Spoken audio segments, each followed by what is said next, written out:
This is Simon Hill for Digital Trends on the show floor here at IFA, and we're visiting with ZTE to see the new Axon 9 Pro, which is their new flagship phone. And as you can see, it's glass front and back. We have an enormous 6.2-inch screen here. It's OLED screen, notch out the top, which has a 20 megapixel camera in it for face unlock. And there's a dual camera module on the back here. It's 12 megapixel and a 20 megapixel wide angle. And you can see a fingerprint sensor here. Got a power button on this spine with the volume rocker above it. Just a USB-C port in the bottom, there's no headphone jack.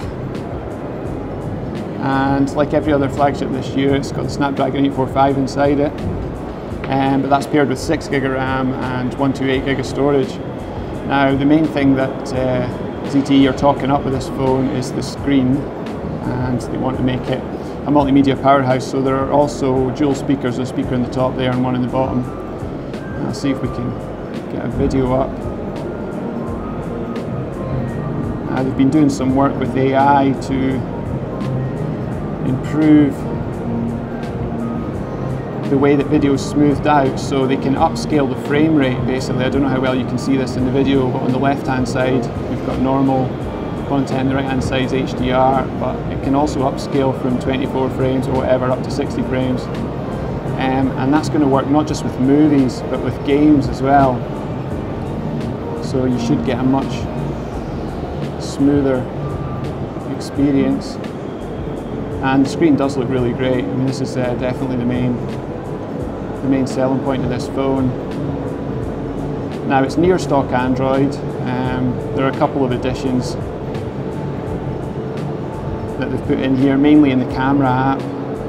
If we jump into that for a second, you can see they've put some of their own modes. We've got portrait mode, sport mode, which is supposed to be good for tracking subjects in motion.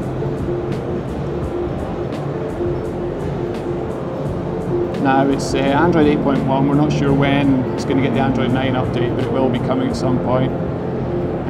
You've also got a 4,000 milliamp hour battery in here, which is enormous, so it's going to last you even through a busy day, and it supports Qi wireless charging thanks to this glass back, and it also unusually supports Quick Charge 4 Plus, which not many devices do at the moment. And you can expect to charge pretty much half your battery in like 30 minutes with that. So if you do run out of juice, it's going to be very easy to charge up again.